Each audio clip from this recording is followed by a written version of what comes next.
Place for All community summits that have taken place countywide. I think it's fair to say that we've saved the best for last, right? He didn't tell me to say that. I'm an Annapolis resident, so you know I just felt like I had that. I will be moderating the discussion this evening. With me is Vincent Mulden, our Assistant Director of CECF, and he is the Community Engagement Officer for this region. He will be taking notes for us this evening so that we can be sure to follow up on any issues that arise. So, I would like to introduce to you our County Executive, Stuart Pittman.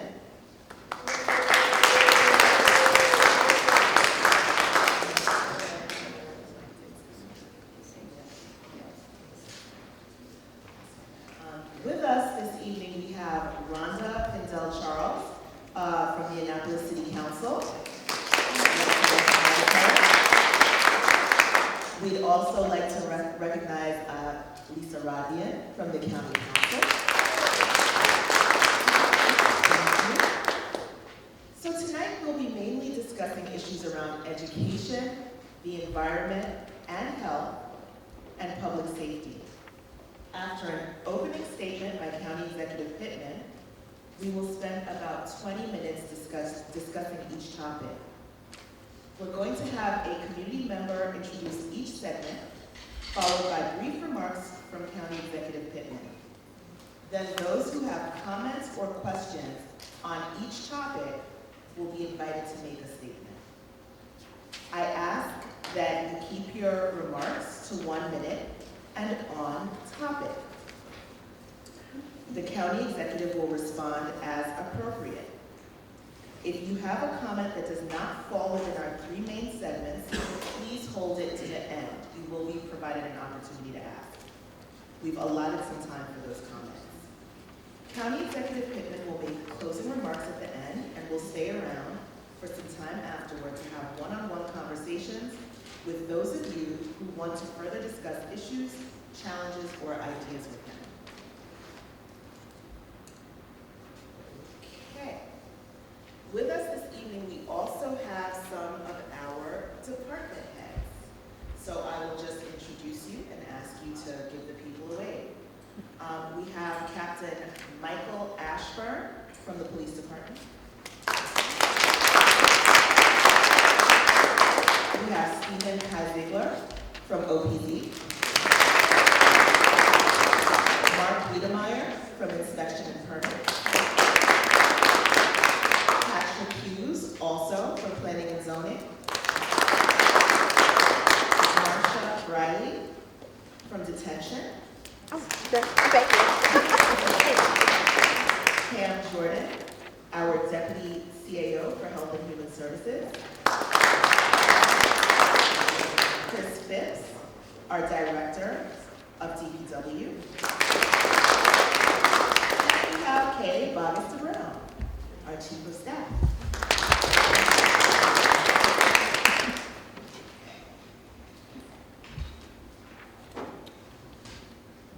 Not everyone who signed up to speak will get a chance to ask their question tonight. If you don't get a chance to ask your question but you submitted one ahead of time, we will follow up with you in writing. If you did not submit a question ahead of time but the dialogue tonight inspires one, you can send your questions to community-summits@aacounty.org. I'll repeat that again. It's community-summits with an S on the end at aacounty.org. You can also find that email address on the handout that was in your seat. Also on the handout is a QR code that goes to a survey.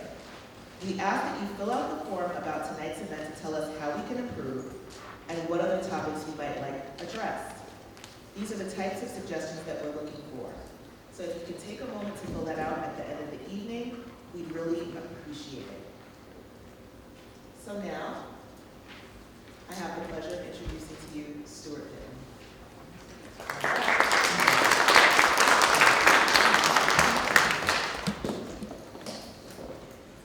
So it is, sort of best for last coming to Annapolis Annapolis neck, really, we're talking about, not just the city of Annapolis. But it's interesting. We actually have, I think, the smallest group of the 9 here. And it might just be because people are tired of seeing my face because it's close to an election and I've been everywhere and been very accessible. But that's been the case, I think, for most of the last 4 years. I think this might be about the 200th town hall that we've done, if you count the virtual ones during COVID and all of that. But what we wanted to do with this really is to give people a sense of, where the county stands in general, and an opportunity to talk about really anything, but particularly public safety, education, and land use and the environment. So let me just start, and I won't say a lot. I always say that, and then I do. But I just kind of want to give you a sense of, actually, let me back up for just a minute. And because we have your county council person, Lisa Rodvian, here, can you, I know we didn't tell you this, but can you just say hello and give us a greeting?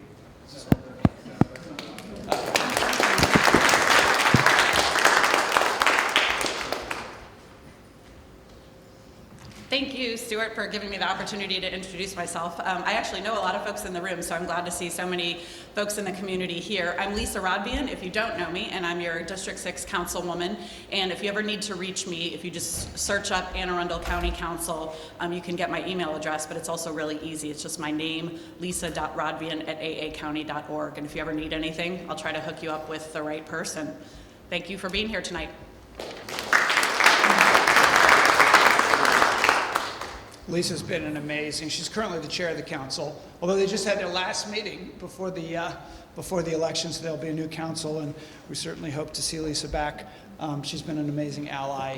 None of the things that we've gotten done in budgeting, in land use, most things that we do, the big things go through the council, and Lisa's been there, making sure that we get the four votes that we need to get things done out of 7. So thank you, Councilwoman Rodvian. So let me just say something about why we do these things in community engagement. I mean, I think most people know that I spent a decade as a community organizer, and I was not a politician until I entered this job. And so I couldn't even conceive of doing hard things in government without communities being engaged. So when we did things like the Forest Conservation Bill, had we not had a lot of people engaged and a lot of organizations involved, we couldn't have gotten that done. Same thing with workforce housing and fair housing. When we did those were difficult things to do. And same with the budgets that were difficult. So we really depend on you to get involved. We did a bunch of things to make it easier so people could be involved in an informed way. So we created this thing called Open Arundel, where you can go in now and you can look at the performance metrics of every department and get involved that way. The budget is now really online in a way that you can get in there and have some fun. It's called the Budget Buddy, B-U-D-D-E.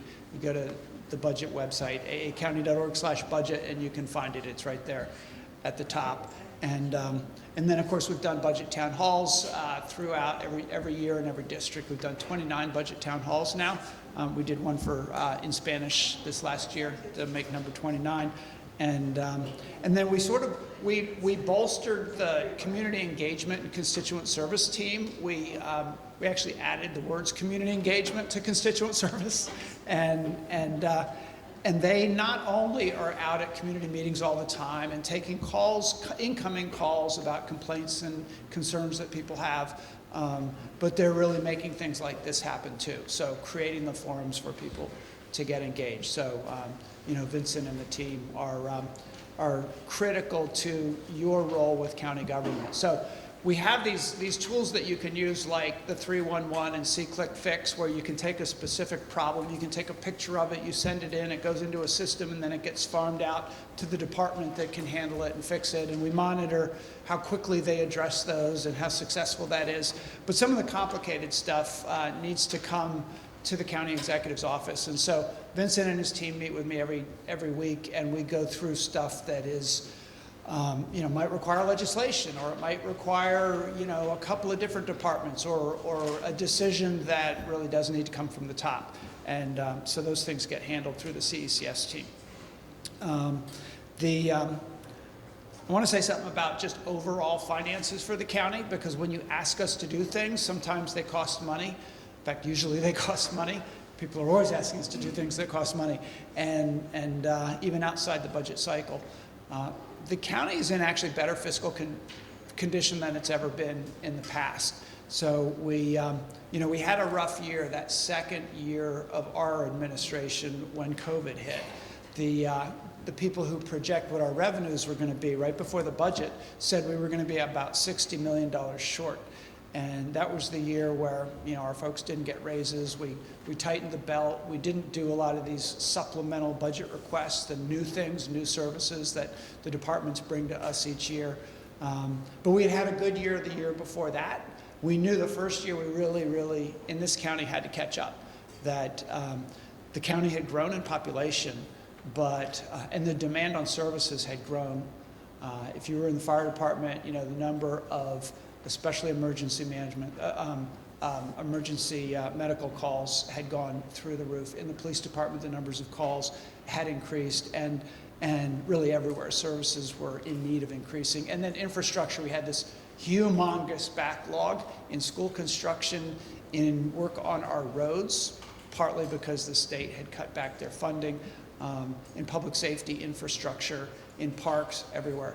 So we were able to create a permanent public improvements fund that helped us to catch up. And then the good news was that at that second year budget, where we thought that revenues were going to be down, they were actually up. So the COVID economy turned out overall not to be as bad. It hit low-wage workers in a major way, and it hit people for a while. People lost jobs and lost income, but revenues to the county, because people at the higher end of the income scale particularly had done well in the stock market and things, and we had enough revenue. So we had some surpluses. And the county was able to take that money, like you do in a business if you have a good year, and put it away into the rainy day fund, the revenue reserve fund, so that if we have future economic challenges, we'll be in better shape. And that's a big reason why we got the new AAA bond rating that we've been trying to get for a very long time. So we don't know what the future is going to bring economically. We don't know whether there will be a recession or to what extent there will be a recession that will hurt county revenues. But we feel like we're in a very good position to do that. And we have a lot of major capital investments coming. So a lot of new parks. I mean, you've seen at Quiet Waters that there's major work being done there to improve that park. And Quiet Waters Retreat, the land that we've acquired just recently adjacent to Quiet Waters, you'll see some work going on there as well. And there's other park work, and we may be talking about some of those parks. I know the Powell Park has been one that they haven't designed. There's some controversy over what gets done there, and we'll probably get to that tonight. And maybe we'll even be doing work at Greenberry Point to turn that into a county park. Fingers crossed. We don't get a golf course there. But that's really all I wanted to say up front. We're going to get into the meat of these issues as we go. I have a wonderful team of public servants. I think they were battle tested during COVID, and I'm talking about throughout all the departments as well as in my office. And I just want to thank them for the work that they do. Let's get this show started. Thank you, County Executive. I would now like to invite Peggy Cruz. Well, I have not explained that. Okay, so we are trying to keep our program on time, and I will congratulate you. There's still some time in our hourglass. That's exactly right. So we're going to transition now to the education portion of the program. I'm going to ask Peggy Cruz with the Joint Commission on the Opportunity Gap to come to the podium and introduce our segment on education. Before I start, do I have an hourglass too? You actually, I'm not going to lie to you, you do. You have the yellow hourglass in 3 minutes. All right, so let me get going then. Hi, good evening, everybody. I'm Peggy Cruz. My first job as a school nurse actually was just up the street a little bit at Germantown Elementary School, where essentially my job there was to keep the students healthy, safe, and able and ready to learn. So this is in direct keeping with the quote from Dr. Joycelyn Elders, who's an old Surgeon General of the United States, who said you can't educate a child who isn't healthy, and you can't keep a child educated if they're sick. So being a mom of 2 kids who are in AACPS currently, education of the county's children is a subject that's very important to me. I'm of the belief that education is the beginning of essentially the ability to read and write, to communicate and to analyze, but also education gives one the confidence that they need to stand up to demand things like justice and equality. And it's through education that one gains the qualifications and the connections that you need to get your foot into the door and to take your seat at the table. I'm also of the belief that you, Mr. Pittman, as the county executive, have shown yourself to be a great champion of education. This is evidenced by the actions that you've taken in support of the teachers and the students of AACPS.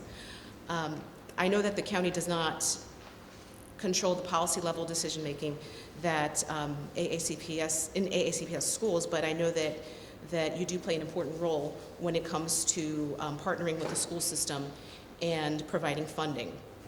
So in the past few years, you have, among numerous initiatives, restored annual step and cost of living increases that our teachers and staff surely depend on, that I know that they 100% absolutely deserve and that they are thankful for. And I'm happy that school staff are being compensated more commensurately with the impact that they make in the lives of individual students and in the county in general. You have also increased funding to Arundel Community College, which has maybe arguably as a result received top national ranking. And in the Mental Health Task Force and the Joint Commission on the Opportunity Gap, which I'm chair, you have established some major collaborations between county government, the school system, and community leaders. So that being said, we still have a lot of work to do in order to make our school system in our county the best that it can possibly be for our students and for the staff. And I'd like for you to talk a little bit about what improvements you envision for the future of education in Anne Arundel County and how you plan to partner with AACPS and other stakeholders to bring your vision to fruition. Thank you. Thank you. Thank you, and thank you for your service, volunteer position leading the Opportunity Gap Commission.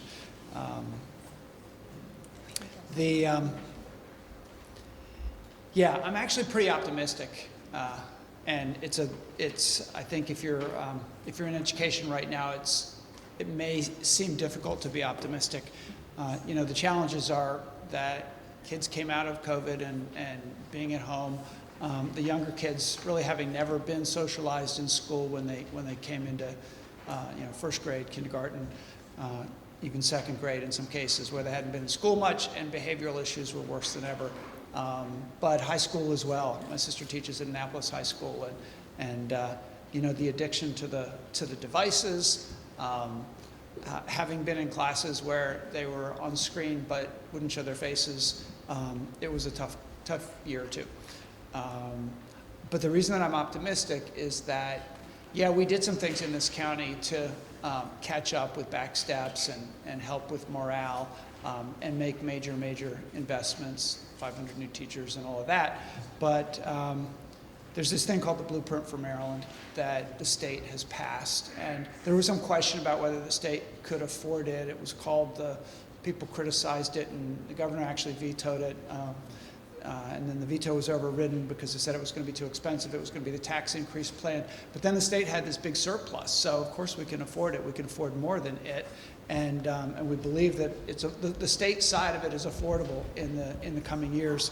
And one of the things that it does that I'm enthusiastic about is it makes the teaching profession more desirable. And they know that they've got to start teachers at a higher salary. So ours start at about $50,000 a year now. We're required to have them start at $60,000 by the FY27. So that will be increasing, and then the scales go up from there. So the teachers will continue to get more compensation than they're getting. But I think even more important than that is that we lose so many teachers in the first couple of years because their workload is so high, and they're working all day, and then they're working at night when they go home, and some of them have families. And so it requires that teachers be given hours in every day to do individualized work with students and time for planning for the next day, which means we're going to have to hire more teachers, but it's going to make the teaching profession more desirable. And then there's career ladder things that are in the blueprint that we're required to do whether we want them or not. Sometimes that's a good thing when the state requires you to do the right thing. So I'm optimistic about that, and I'm also optimistic about our new superintendent, Dr. Bedell. He started just in August, but I met with the old superintendent monthly, and I meet with him monthly, and we talk about whatever we think. It's a pretty open meeting, whatever either of us brings to the table. So we talk about the challenges that exist. And I mean, one example right now is obviously the crisis with the buses and school buses. And you guys remember last year when this hit, that I was very frustrated at the time, and we ended up using county federal ARPA money to make possible the $5 an hour increase for the drivers, because that's what all these 13 companies that have the contract said was needed. And the school system wasn't thinking outside the box about how they could change the contracts. They said, oh, those contracts aren't up for renewal for 2 more years, we can't do anything. And so we kind of made a big fuss about it and got that done. But this year, it's just as bad. The school start times have compressed the hours that the bus drivers can do. So some of the drivers are getting a lot less hours, which has made it tough on them. And we're kind of back where we were at the beginning of last year. But Dr. Bedell is thinking outside the box in ways that we talked about last year but couldn't get them to do, with going around these 13 companies and contracting with limo companies and churches that have vans and getting kids to school other ways, one way or another, creating a system. And they have to create a purchasing system to do that. They have to create the bureaucracy to do that. It's complicated, but I'm thrilled that that's happening. And I believe that his view of the role of teachers and the teachers union is much more open and positive, and he wants to make sure that teachers have time to teach and are not spending all their time using software where they have to report every day on what they've done and what's coming up the next day, the new things that have been implemented. So I think we're going to see morale improve in our school system. I think we're going to see the funding continue to grow for our school system. And then outside the school system, I mean, the Opportunity Gap Commission, we have to do things as county government and as community, and particularly before kids get to school. And kindergarten readiness has been the one thing that I have encouraged all of our departments and agencies to focus on, because we're only at about, well, we're down to 40 because COVID really dropped it lower. 40% of our kids testing is ready for kindergarten when they go in, and there are disparities within that are pretty astonishing and terrifying, because we know when the kids aren't ready when they go in, they're not going to succeed once they're in school. So I was just this morning at the launch of the library system's new kindergarten readiness program that they're going out into communities with vans and new staff to do the work they do in libraries with kids pre-K, 0 to 5, and reading to them and starting to teach them about colors and counting and things that they might not be getting at home. So thrilled about all that. But again, I'm talking too long.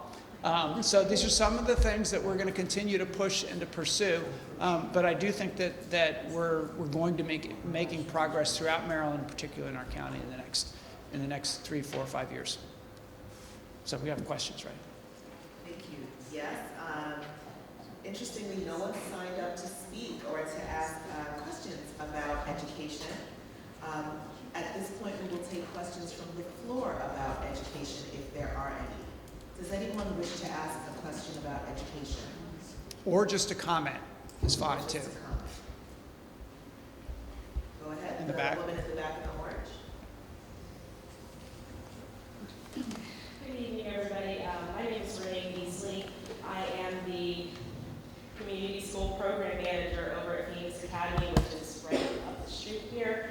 For those who don't know, Anne Arundel County has 13 community schools, and these are schools that are designated as schools that need extra support, extra resources, extra connections, and our role as managers is to make those connections, locate those resources, and advocate for whatever it is that our students and families need to be successful. And so one of the things that a number of us managers here in the Annapolis area have been discussing a lot lately, and it was just brought up as the transportation issue. As we all know, and has been said already, the school bus situation is not going to be righted immediately, and we do need to think outside the box. And so one of the things we've been talking about is how can we improve and better leverage the county transportation system that we have to be connected with our students and help them to access school. And I know for my school, this is extremely important. For those who don't know, Phoenix is an alternative school, which is kind of almost a last stop for some of our students, and attendance is a major, major issue. And when they have that added barrier of not being able to get to school because they live in Brooklyn Park, and they're gonna have over an hour bus ride, and the buses aren't showing up because for whatever reason, it seems to me to be completely unacceptable. So that is my question. How can the county work with the school system to figure out how to better improve and leverage our county system so our students can access school? They do it by the percentage of kids that are free and reduced meals, and it's, you know, the schools are the institutions that are in our communities, government institutions, and so by having these folks there who are connecting families with services is just, we should have been doing this a long time ago, and I can't wait to really move this thing forward. This is something that Dr. Kay and I worked with the superintendent on early on, was to connect county programs more, so health and human service agencies with the school system. So y'all are the key to doing that. But for the transportation, the county's transportation system, the Department of Transportation, is pretty lean. We don't have a lot of public transit. We're building a new transit center at Parole that's gonna become a hub. We're adding, we're adding buses. We're adding public transit as we go. But they have been working with the school transportation system. They have made it possible for kids to ride those buses. I can't remember the age limit, but they're not allowed below a certain age to do it. But and we'll continue to do that. I mean, if you have specific ideas of what can be done, let us know, and we can get Sam Sneed in transportation to approach the school system if he's got the vehicles to be able to do more. But I know that they have started to collaborate. They've been doing some of those routes and changed some of their routes to make it possible for the kids to get there. Thank you. Do we have any other questions about education from the floor? Okay, if not, we're going to move to our next topic, which is environment and health. To introduce this segment, we have Katie Fritz from the Citizens Environmental Commission.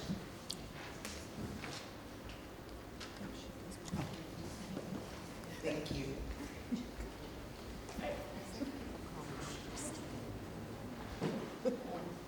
Good evening, everyone.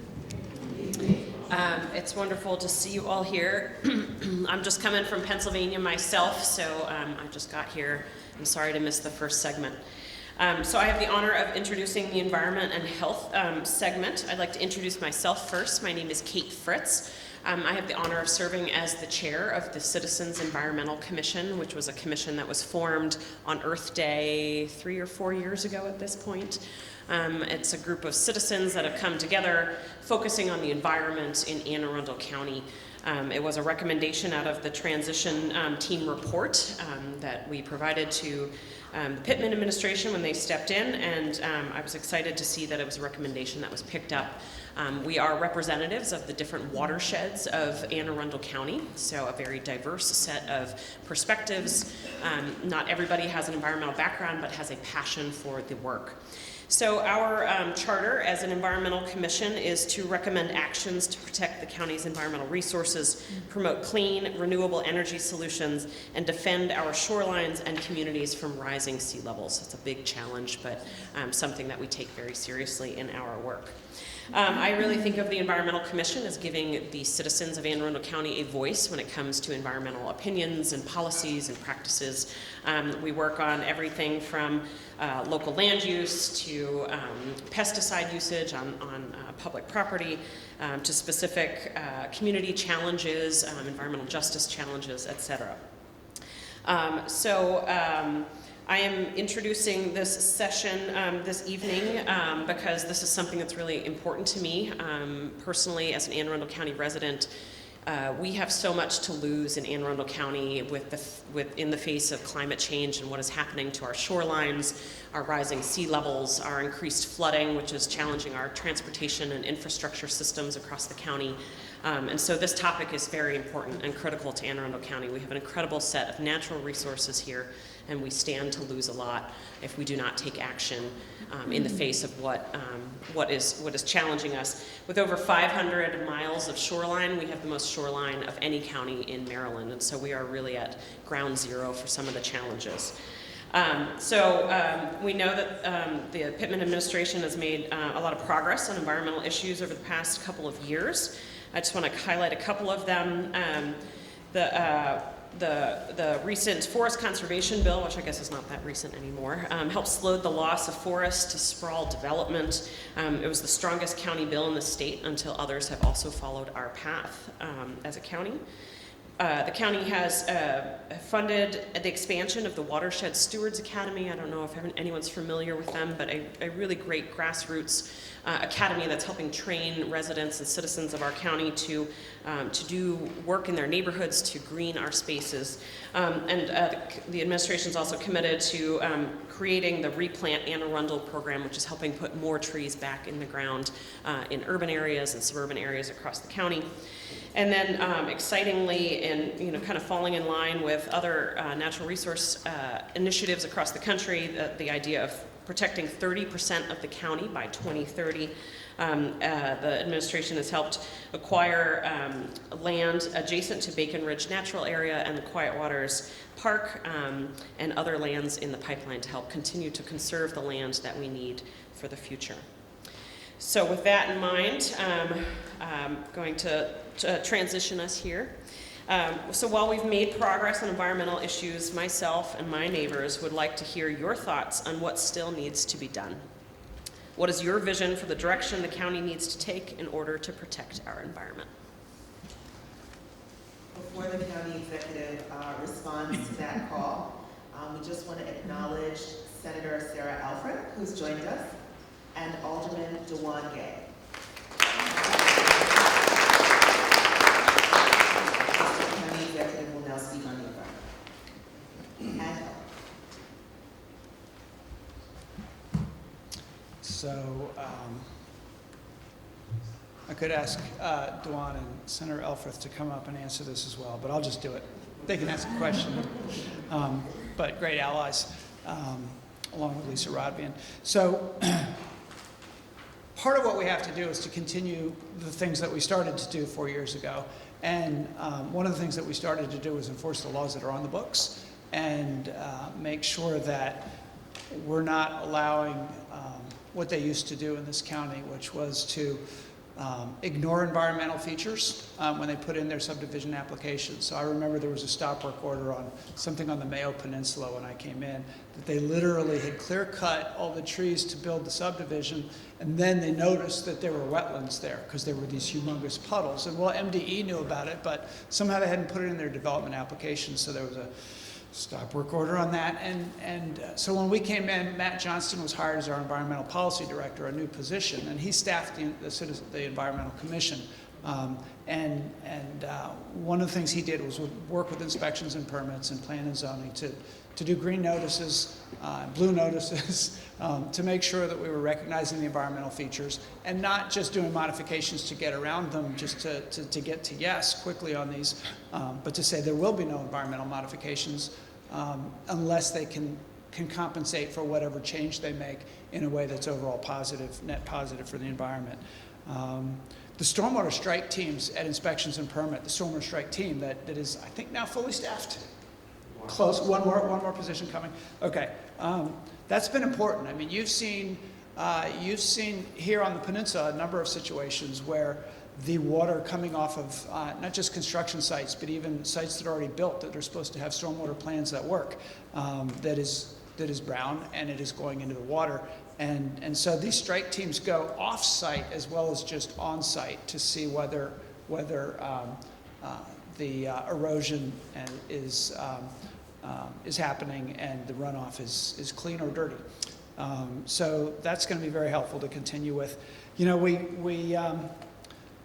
the forest conservation bill wasn't what we had originally proposed. It did get watered down, so there were a number of projects that got grandfathered in that we don't think should have been grandfathered in, and we can't do anything about those. But we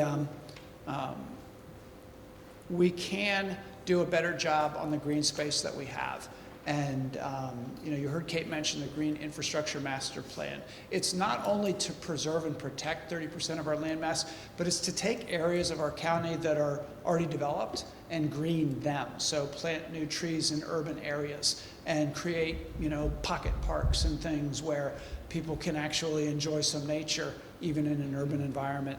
And those things really happen when communities engage in them. So I was up in Pasadena, and they were putting in a little pocket park and planting native species, and it was a community group that was putting it in there, but it was funded by the county and with some nonprofits. And that stuff is going to be happening all over the county, and we have to do more of that. We put money into the Rec and Parks budget for the first time for a vegetative management plan for the land that is controlled by Rec and Parks, which is actually a whole lot of land. And it's to get rid of invasives and to put native plants in, improve the quality of the soil even so that it absorbs water and doesn't erode as badly. So to take a better care of the green space that we have is something that is, I think, big on our agenda for the future. And that's going to require the Watershed Stewards Academy and all of those folks to engage like an army as well, to do a lot of the work.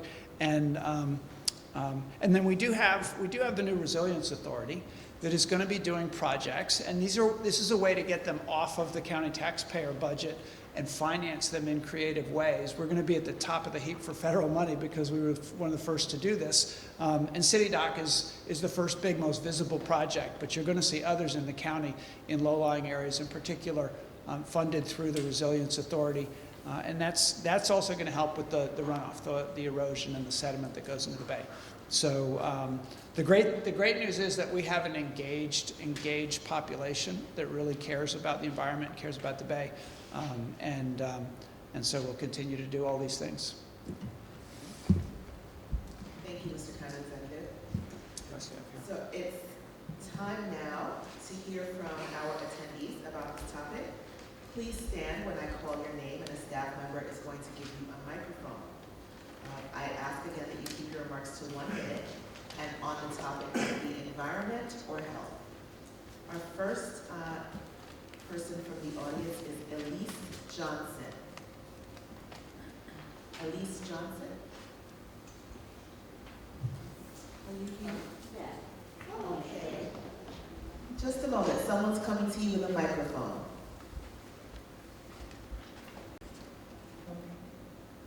Thank you. I'm Elise Johnson. I live on the Annapolis next building. We have a lot of buildings coming up, and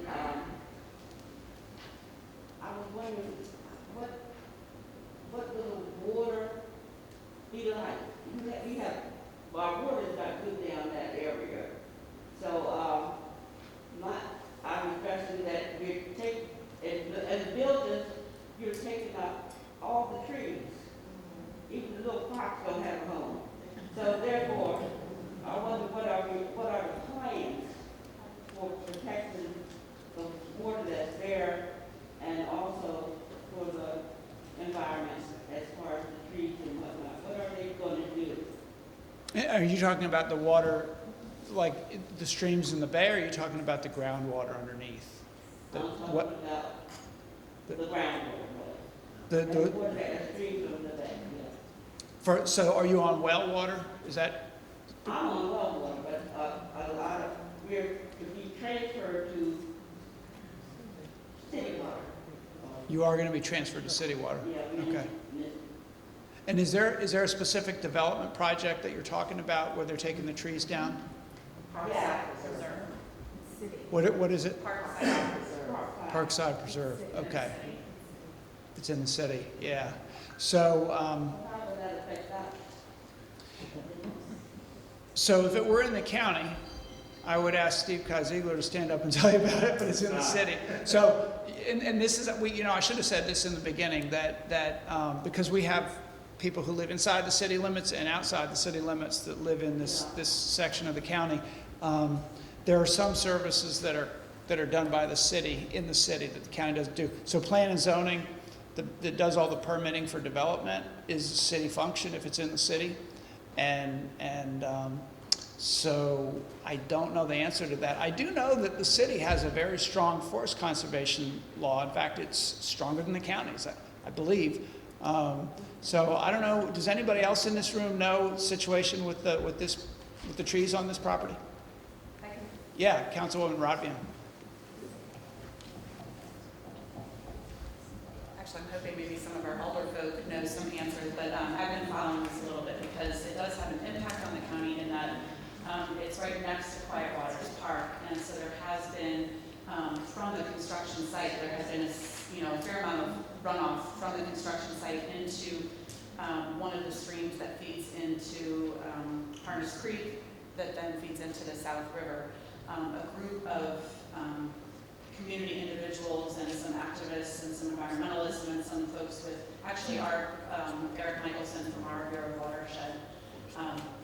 Protection. Bureau of and Watershed rest- Protection. And restoration. And restoration, thank you. I know I'm missing a word. in the name of that WPRP, yeah, department. right, Thank that you. one. Came together and actually we were able to convince the developer to take some steps to improve the situation with the water running off of the site into the stream.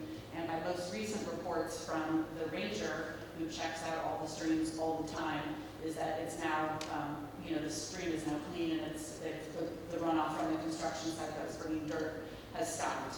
That doesn't really answer your question, but what I also understand is that this development had an application that was maybe almost a decade old. And I'm seeing some nods from confirming that, and that it was allowed to go forward without having to comply with the city's new forest conservation law. Are there more nods for that? Is that? It's an old project that is finally getting built.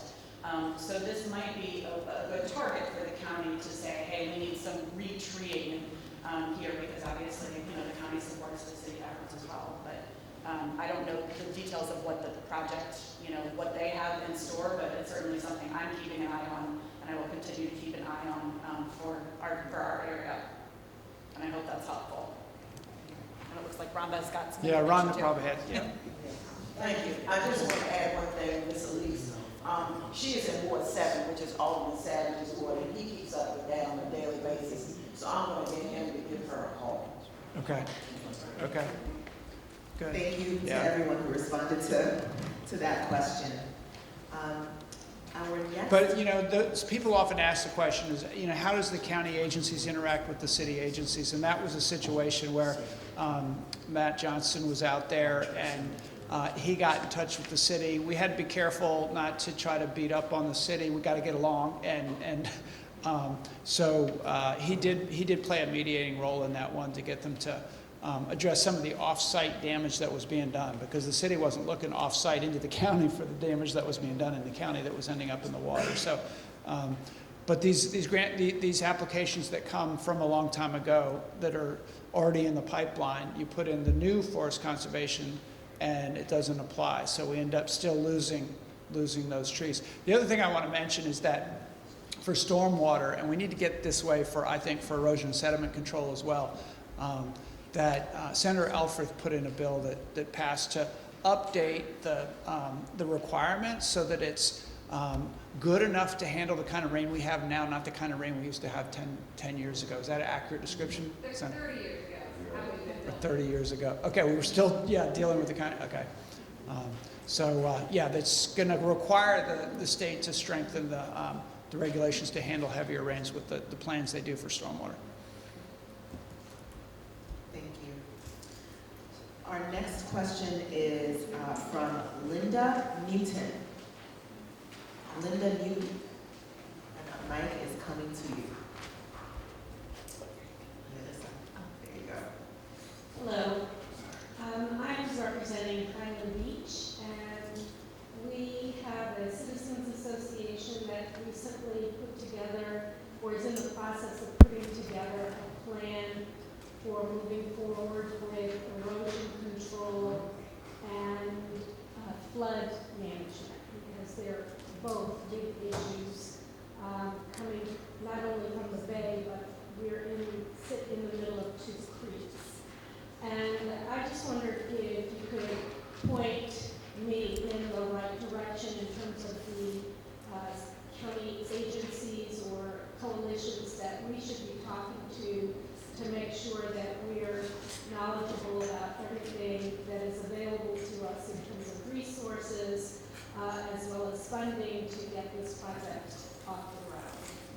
Yes, and we have with us Chris Phipps, who's the head of the Department of Public Works, and within that is the Watershed Protection Restoration Program. So you can connect with Chris. You want to add anything? No, I'll give you my card, and our Watershed Protection Restoration Program has outreach liaison that can connect with your community in Apple Beach, talk about all the options and opportunities, grant options. And it could even include, could go down to the budget office with special community benefit districts and things like that. It's a really broad thing beyond the capability of our Watershed program. We'll get the conversation started. Great, wonderful, thank you. And for those who think that Annapolis is the only incorporated city in Anne Arundel County, Highland Beach is the other. Thank you for that. We don't have anyone else signed up to speak on this topic, so we can entertain questions from the floor on the environment and health. Or anything land use related. Good evening. This may be old school, but I was wondering if the project in Quiet Waters for sculling facility and dragon boats, is that dead? Is that Yeah, that's dead. gone? Yeah, and there's an effort to find another site to accommodate some of those things, and there are a number of options that are out there right now that are being discussed. So, yeah. Thank you. It looks like we have another question from the floor. I saw one over here. Hi, Priscilla Kania. I'm wondering what environmental legislation you're going to be advancing in the next several years, especially related to plastics. The state level has just not been able to get anywhere with plastic, and we would love to see a plastic bag ban, a plastics on request legislation, and so on. So I wonder what's going to happen with that. Could you move those plastic water bottles off the table? Actually, when I first came in, one of the first town halls, budget town halls we did, somebody put a big styrofoam cup right up here, and we were in the process of banning styrofoam. It wasn't my cup. But we had conversations about this in our first year to determine whether we wanted to move with some of that legislation. No bill was introduced. I'm interested in doing particularly the plastic bags. A lot of jurisdictions have banned them or made it so that there are certain situations where in grocery stores they still use them for some things, but I went to a conference about this very thing, and I think the residents of this county are ready for that, and also single-use plastics. So I know it's a conversation that's being had at the state level as well. So we will definitely be having that conversation in the second term. Question on the council is whether we can get the votes to do something, but I'm very interested in pursuing something.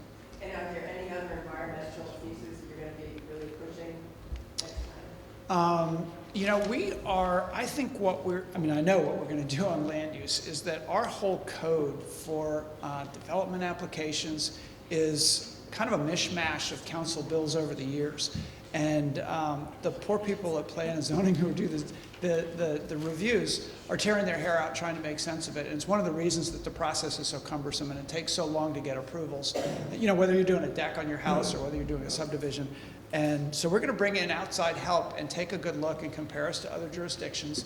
And so what we want to do is we want to be strong on our environmental protections, but also streamline processes so that it takes less staff time and less time for if you're in business and you're trying to get something done.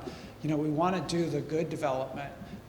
We want, in fact, to do in this county transit-oriented development. We have train stations where there's no vibrant communities around them. The light rail that comes down into the northern part of Glen Burnie is surrounded by a strip mall that's half vacant, warehouses, and it's beautiful transportation. We've got a trail there, we've got a senior center, a park, we've got a highway, and we've got a train that goes to Baltimore City, and it's an ideal place for some mixed-use development, even some higher density development. And that's the way we protect the open space in this county, in my view, so that we can still have a vibrant economy.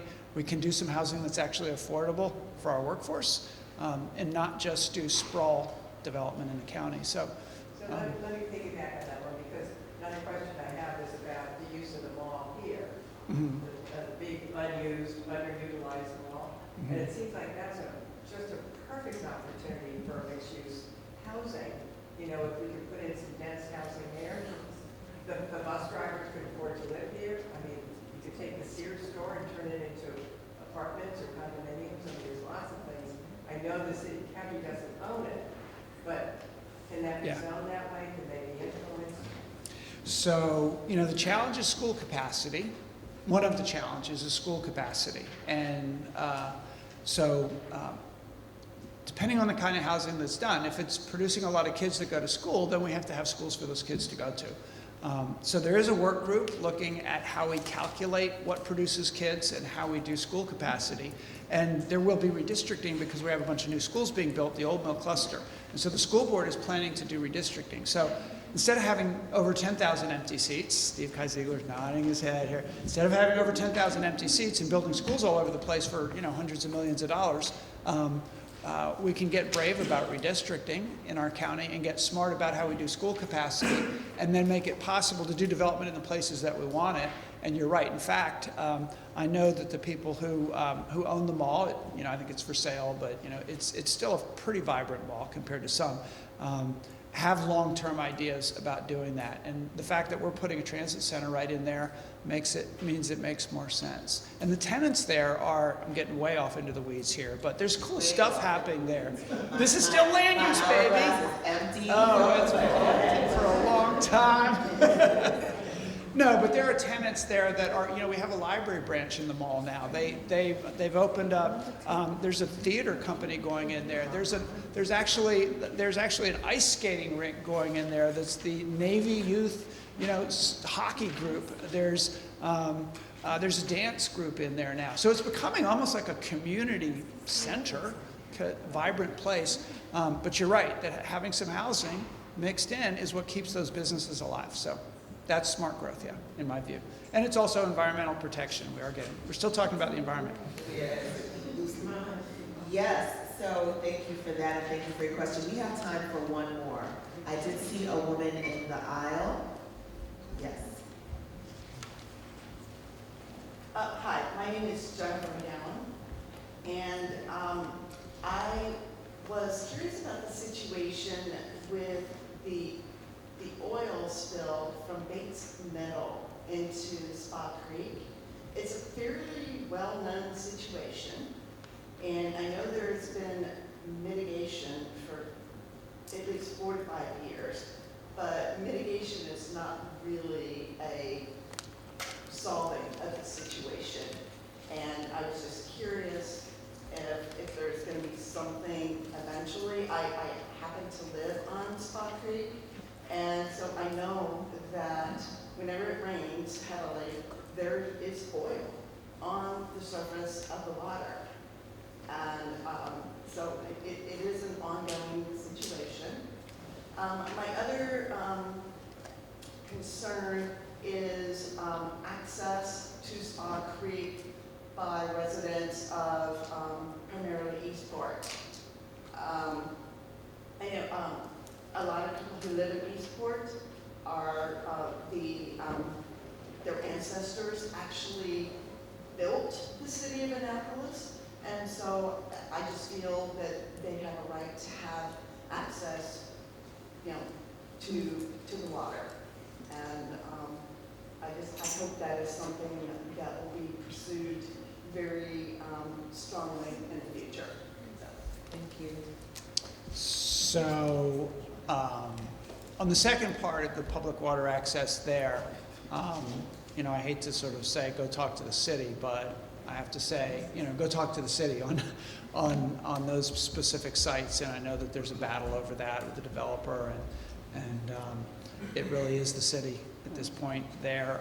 Outside the city, public water access throughout the county is inadequate, and we have some great opportunities right now. I think the fact that they proposed building a golf course on Greenberry Point opened the door for us to come in and say, hey, let's do what we do at the Navy Dairy Farm and just lease it to the Anne Arundel County Rec and Parks. We'll manage it and we'll improve the site. We'll improve the vegetative management as well. And I think even though that's been quiet, I think we've got a decent chance at that because it's an easy answer for the Navy. And I don't think the golf course thing is an easy answer for anybody. That's like warfare. So probably not going to happen. So. But there's also, there's also Holly Beach Farm, which is, there are a number of opportunities that the Chesapeake Bay Foundation has just announced that they think Holly Beach Farm ought to have some public access as well, as long as it doesn't create a lot of traffic, up at Route 50 by the Bay Bridge. And I don't think it would for the kind of access that anybody is talking about. So that is likely to be changing hands to an entity that would be capable of doing the public access there. Quiet Waters Retreat, I think, is going to be an additional water access site, and we just have to look for the opportunities where we have the land to be able to do it. On the first one, I'm pretty ignorant on that. Has anybody got Public Works? Do you know? I mean, it's a school board issue, Board of Ed. It's the whole school had a leaky oil tank. Do you know anything about it? No, it'd be dangerous when you try to, from what I read in the paper. Okay.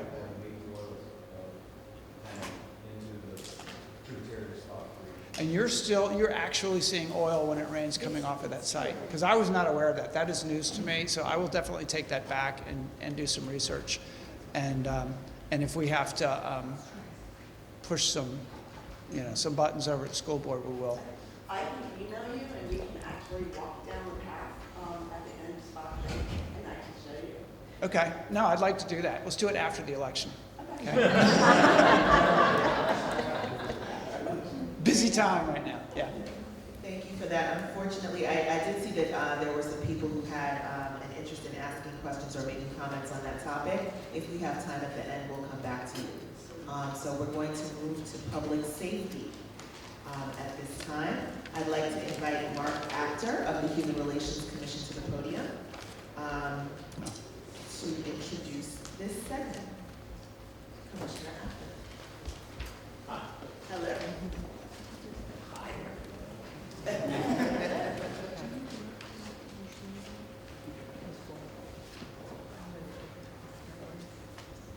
Just to be redundant, my name is Mark Apter, and I am a member of the Anne Arundel County Human Relations Commission. I am involved with it because... Oh, this mic? Sorry. I've never been accused of not being loud enough. I'm sorry.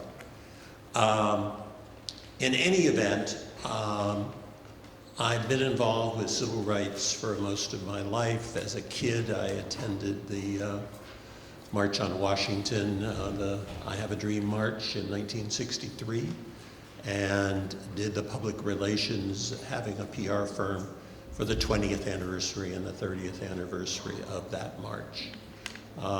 Having lived in Anne Arundel County for a good long time, I have become involved with the Martin Luther King Jr. Committee of Anne Arundel County, and one of the things we put together and initiate having to do is basically an awards dinner, which is this year on January 13th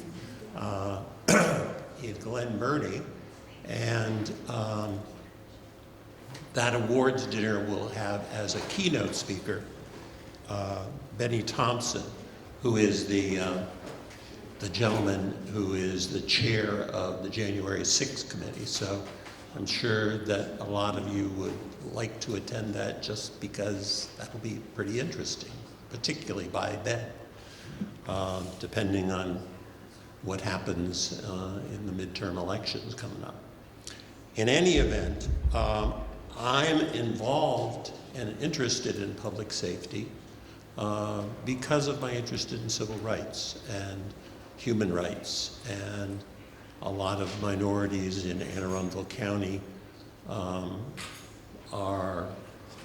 have issues with the police force, and some of the things that this administration has done, I think are really great. For instance, what the administration has done that a lot of jurisdictions haven't done willingly is investing in body cameras and making them a requirement for their police forces. That's usually been pushed by civil rights organizations like the NAACP and the MLA Committee of Arundel County, etc.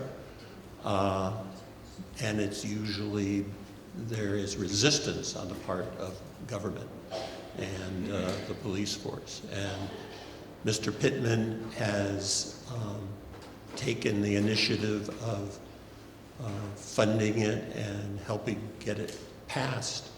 And I think now you would find that the police force and civil rights organizations think it's a great idea, and it's been helpful on many, many counts, even though it has exposed less than wondrous circumstances that in policing in this country. So kind of with that said, you know, I applaud your initiatives in policing in this county, but I'd like to hear your views on what's next, what's going to happen in the coming, hopefully, 4 years. Thank you. Thank you.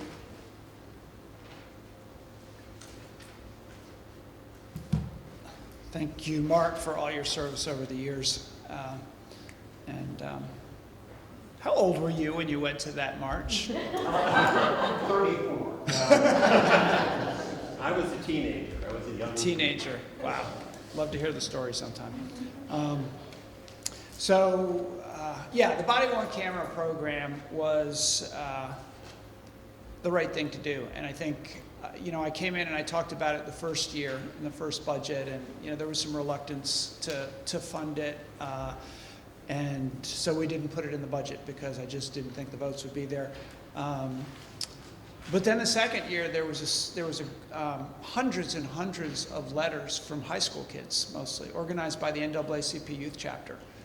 They were not just African-American high school kids, they were high school kids, a very diverse cross-section of high school kids, and they were very heartfelt letters.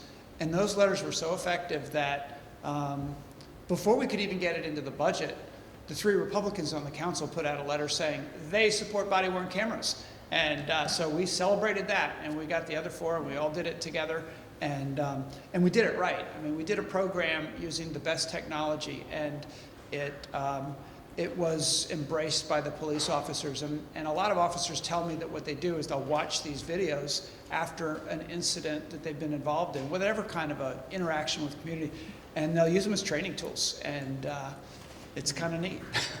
And I think, you know, the officers benefit from the transparency, and the community benefits from the transparency, so I'm thrilled that we got it done. Other counties, now that it's a state requirement for all the police departments across the state, that just happened more recently, are coming to Anne Arundel County and asking us to train them in how to do this. And yeah, it was expensive because you have to have people watch the footage. You have to have people in the state's attorney's office that are watching the footage. They use these in court, and they're very effective in court. Sometimes they make a case a whole lot easier to try, and it's the facts that are there. So that benefits everybody. You know, our police department was under-resourced by the previous administration as our county had grown. The National Association of Police Chiefs does their studies, and they had said that we should be at about 826 sworn officers, and we were actually below 700 when I came in. And they had created positions, they just hadn't filled them, a lot of them, and we managed to get them filled and get pretty close to 700. Now we're about, you know, 20 below that or so. We'll probably be I mean, we got them pretty close to 800, sorry. So 100 more. I think by the end of the year, we'll be back up at 800.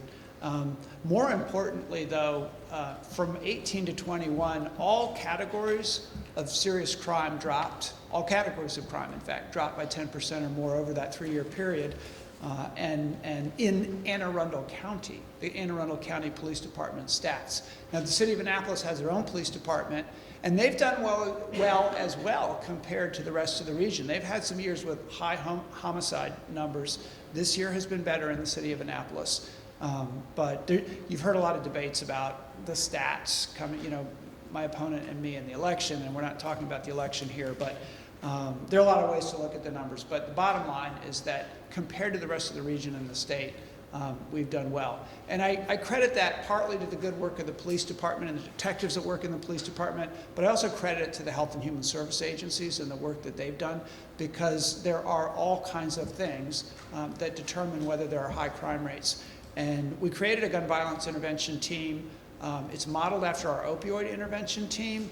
It's the first one that's been done like this, and it's an interagency group placed within the health department and actually staffed by the health department, because gun violence is a health crisis, and a lot of people die from it, and people want to stop it. So having the mental health agency and the Office of Emergency Management and the police department and the health department and a lot of our health and human service agencies meeting on a regular basis and looking at other jurisdictions and identifying what actually does help to reduce gun violence, and the school system being there as well. There's work that's being done that I think will continue to make some progress.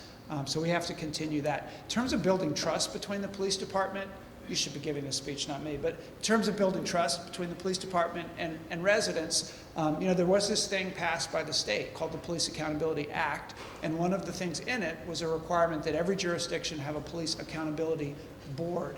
Now, we had talked about doing a civilian review board, which is something that other jurisdictions have had, as an entity that includes residents to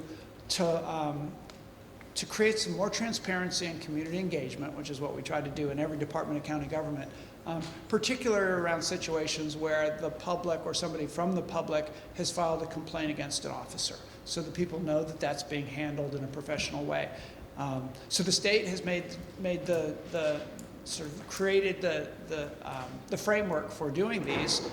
We have seated ours in the county, and I think we are the first county to actually hire a real professional to run it, who's an attorney. In fact, our county council required that it be an attorney that runs our police accountability board. I think we have a good board, and we'll start to see as cases come to them how it's handled and whether people feel comfortable about the way that it's handled. But I have a lot of optimism that that's going to be a positive thing. They're also going to make recommendations about policy, about legislation, and that's really what we ask for in every department of government. So I feel good about the direction that we're going, but we have many centuries and decades of distrust built up, and in fact, the police department's being used, the law enforcement agencies, to enforce racist policies that government has created. The police department's job is to enforce whatever laws are on the books, whether they like them or not. And some of those laws had disparate impacts on African American residents in particular.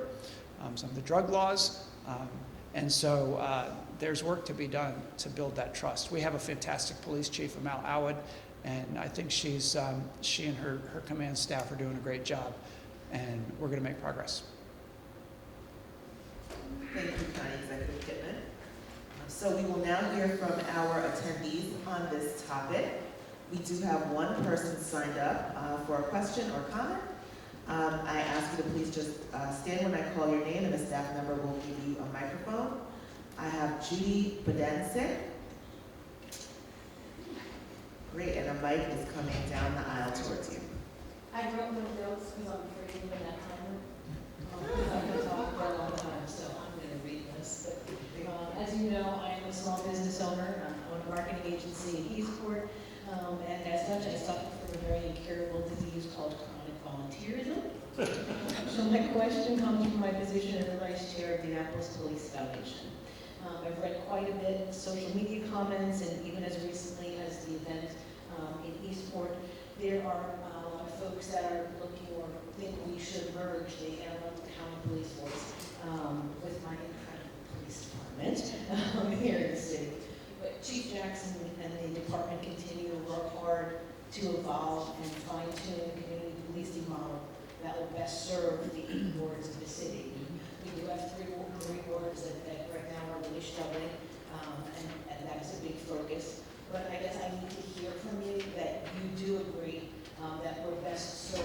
two different style departments between the city and the county. Is it right on the No, You made it. You made it. I think we should abolish the Annapolis Police Department and take over. And I'd actually love to hear from Dwan Gay and or Rhonda about this as well, because there's been talk about, and I think this has been going on for a really long time, about whether or not, what departments should be merged between the county and the city and which departments should be just the city. And, you know, people always think about it from an economic perspective, and maybe one is more efficient than two. And I'll be honest that I have tried not to think about it too much, because I, as the county executive, am not about to come barging into the city saying, we want to take over your services. I mean, any change like that would be difficult to implement, but maybe the right thing to do. So I'm always open to ideas, but I'd prefer that they be coming from the city rather than from the county. Now, on the issue of the police, I was there at the meeting in Eastport, and Senator Elfreth actually answered this question in a way I hadn't really thought about, and I thought it was a great answer, and I should probably let you answer it. But I'll tell you I agree with you, which is that when you're talking about policing, local is good. You know, we have districts in our police department and district commanders, and the community meets with the police department in their district. And the fact that Annapolis City has their own police department, they're accountable to Annapolis City residents. And so, so I think that's something that is powerful and important for community policing that you lose when you go big, or it's harder to do. But does anybody, yes, Rhonda?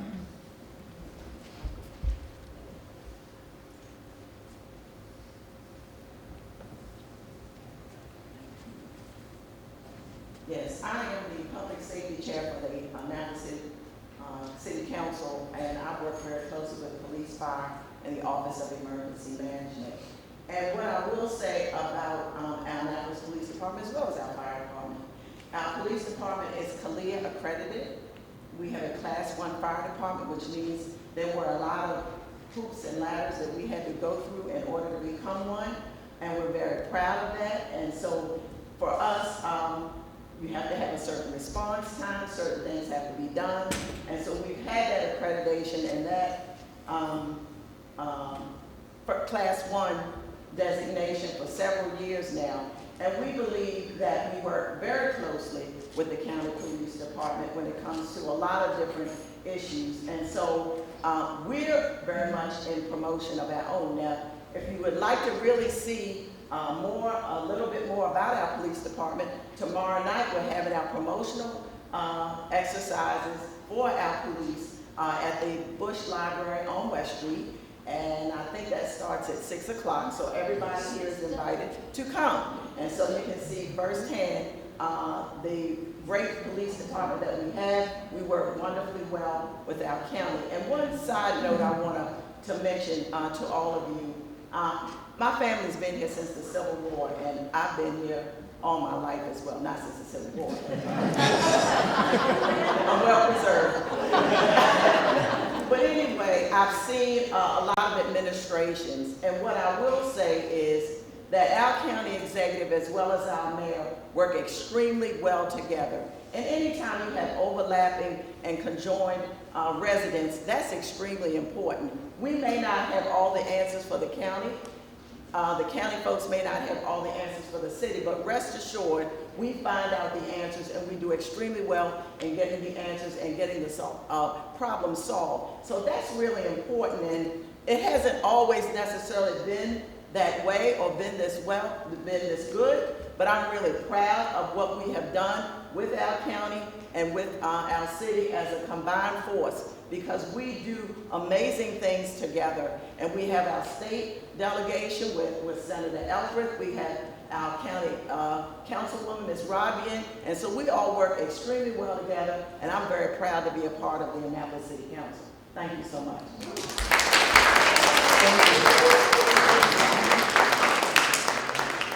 Dwan, do you want to add anything to that? No, Rhonda said it all. What about you, Captain Ashburn? You got anything to add on the relationship between the county police and do you want to take over the city? No. Just to add a little bit, recently took command in the Southern District in Anne Arundel County in January, and the partnership that we have with Annapolis City is tremendous. Our policing community works together with their community engagement team. I think that gap has been bridged from years ago. I think we do an exceptional job now with what we have, having the two entities work together and coming up with a solution to the problems that we're seeing right now. So I think what we have right now is perfect, and I couldn't ask for a better partnership with the Annapolis City right now.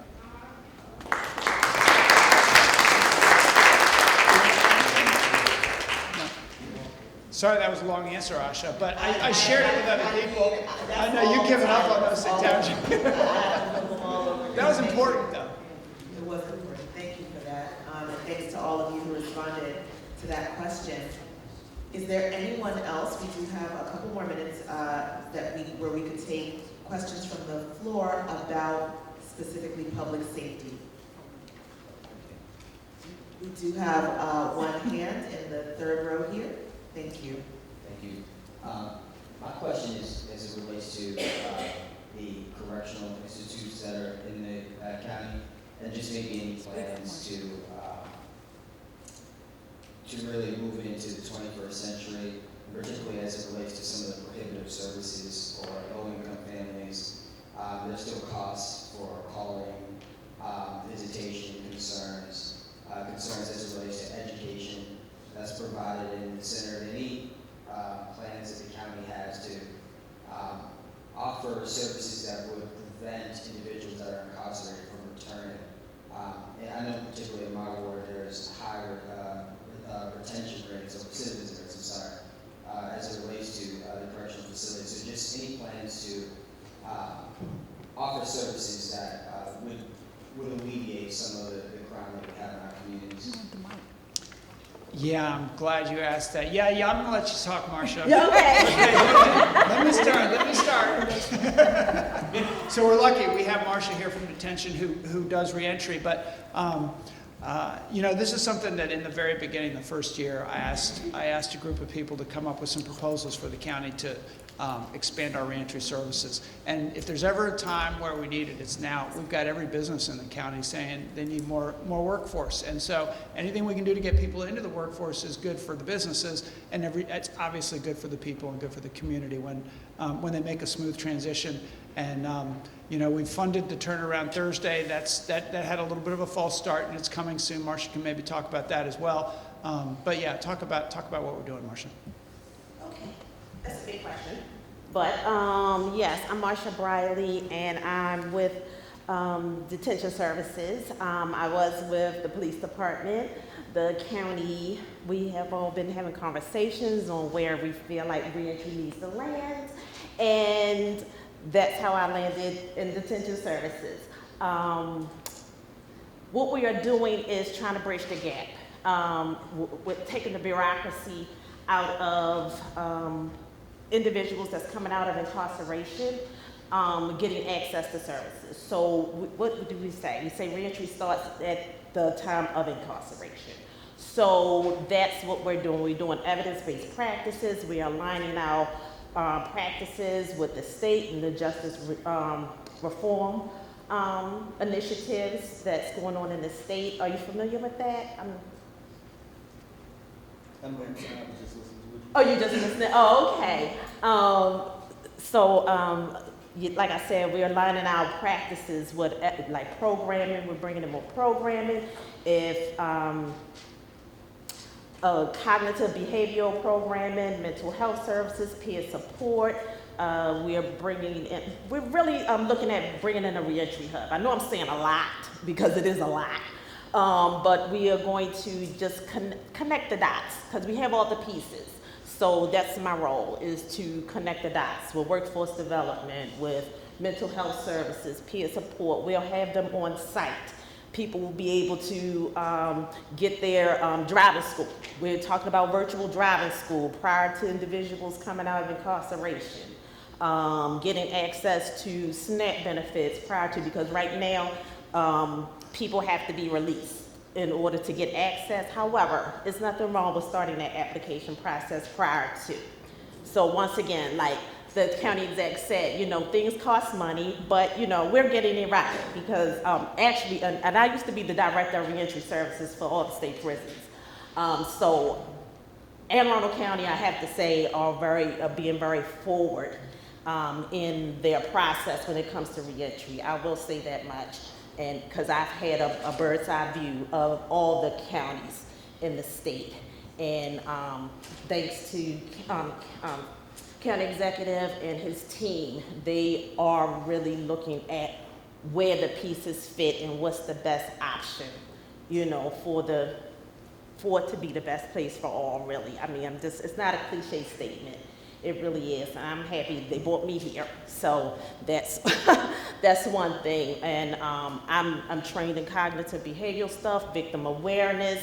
We're bringing in, you know, community service. So we're also looking at, you know, restorative justice practices, if that makes any sense. I don't want to throw out a lot of terms that you don't understand, but if you don't. But those are the kind of things. It's a holistic approach.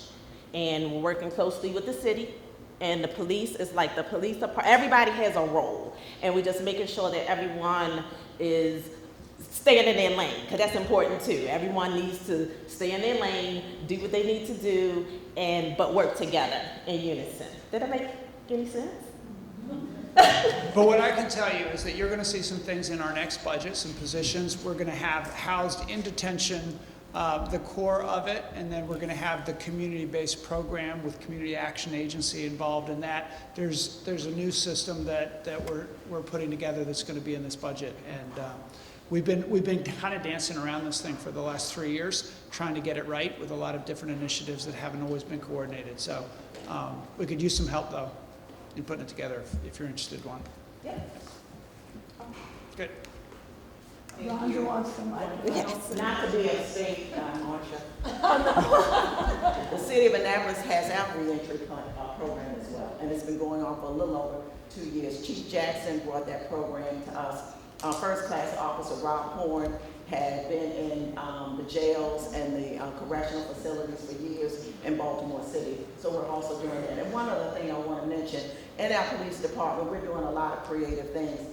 Chief Jackson just has decided to have a community outreach commander. It's on the captain's level, just like patrol, just like investigations. We have that same level of determination to work with our community.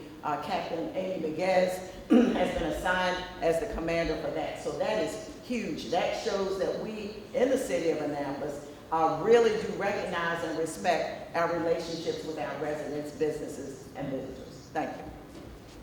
Thank you so much for that. I know where he got that idea.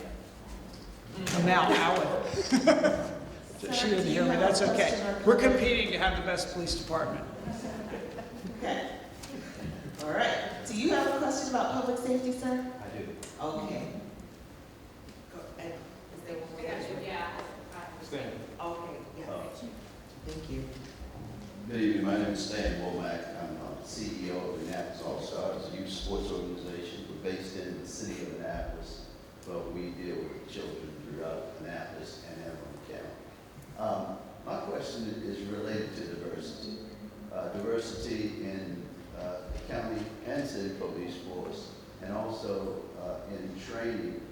And, you know, what efforts are being made to create a more diverse police force in the county and to train the officers when they're engaging in the community? So that's Okay. basically my question. So in terms of recruitment is where it starts. And the recruiters that we have that are in charge of that are diverse. They're in historically black colleges and universities. They're targeting minority applicants because we know that we need to get more minority officers. And we've had some success. We've done better than in the past. Not the last recruit class was overall small. It's been tougher the last couple of years recruiting, well, for everything. I mean, the labor market is tight. So, you know, I think it helps that we have some diversity at the top in the county now, as does the city. And And then the training that they do at our police academy, and our academy also trains the Annapolis police officers when they come in, is they've made a lot of progress. They take them to the museum in D.C., and there's a program for police officers that they do there, the Museum of African American History and Culture, and all of them go through that. In fact, I think they're bringing that into our sworn officer ranks as well for that experience, and they have cultural sensitivity throughout the academy that they're taught. And I think what I found is that the younger officers coming out of the academy understand all of that a lot better than the older ones who went to the academy 10, 20 years ago because they weren't teaching it back then. I feel good about the progress they're making. I worry that, with a tight labor market, it's slimmer pickings when you're recruiting for anything. And I don't want to lose sight of the diversity in the recruitment, and we've got to just continue to be aggressive. And I'm not just talking about African American officers, I'm also particularly talking about Hispanic officers. It's been very difficult hiring Latinx law enforcement as well. So we've got work to do, always. Thank you. So at this juncture, we have about 14 minutes. The county executive has a scheduler who has made me promise that he will be out on time because he does have another engagement. So I'm going to take the one more comment on public safety, and then we will move to the next section of open questions. Thank you. I'm Melanie Miller. I'm with Miller Partnership Consulting, and I'm here just to listen to specifically about the crime issue because of the fact that I have a business development consulting firm, and one of my top clients is this group called HealthWorks. They do electronic health records, and we did a pilot program. We talked about it last summer at Mako for electronic health records, but to figure out the recidivism. It's an incredible an app on a computer. You type, it's up to the newest day age. You put the data in, and it has all the information. What Calvert County found, which really helped them, is the number one reason. What in Calvert County certainly is different than Arundel, but number one reason they were going back to jail or to corrections was because being pulled over without having a license, being pulled over without car insurance. So what they did is because of this data, they gave them a $100 bus pass. That helped a significant number of students, or like younger folks that are going back to recidivism. Now certainly, there's a lot more work to do. They have a lot more data to put in there, and we're actually working with Secretary Green now, Department of Corrections for the whole state, to launch this in the whole state. So it will help these counties, and I'll talk specifically to you all for the county, once we have the newest data out there, because as you all know, certainly you know with your kids, technology changes every 6 months.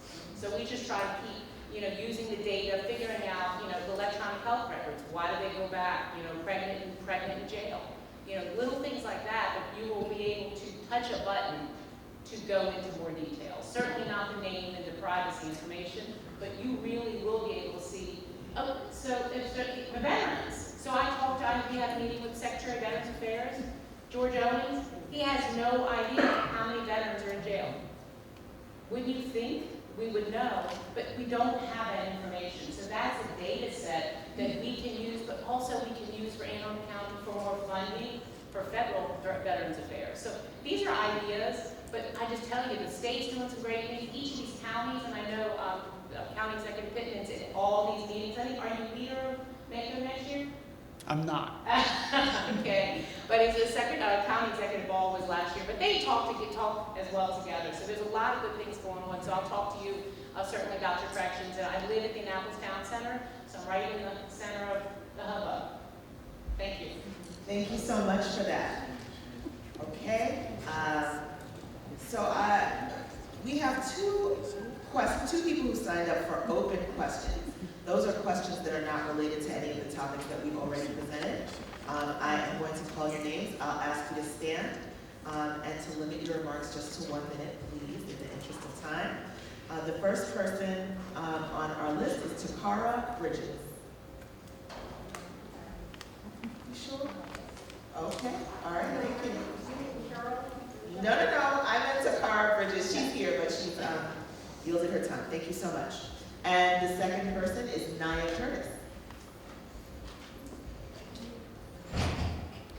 Good evening, everyone. I will be very quick. My name is Naya Curtis, and I work closely in Ward 3 as the Ward 3 liaison with the wonderful Alderwoman Rhonda Pendell Charles. And tonight I am here to speak on behalf of Small City Big Dreams, a local nonprofit based right here in the city of Annapolis. Small City Big Dreams was founded in 2021 by Mr. Lavelle Alter, who is also an Annapolis Ward 3 resident. The organization serves all low-income neighborhoods that exist in the city by connecting residents to multiple resources. Small City Big Dreams assist the community with mental health and substance abuse resources, starting businesses or gaining employment, delivery services for youth necessities such as Pampers and clothing, and bridging the gap in disparities such as access to food. This evening, Small City Big Dreams is looking for assistance with an up-and-coming turkey drive. The organization is looking to provide residents of Newtown 20, the Newtown 20 community, Annapolis Gardens, Bay Ridge Gardens, Harbor House, and Eastport Terrace communities, Bywaters, Robinwood, and the Clay Street community with 50 turkeys per neighborhood so that families can enjoy the Thanksgiving holiday. Thank you. Thank you for saying that so briefly. We appreciate that. Public service announcement. Thank you.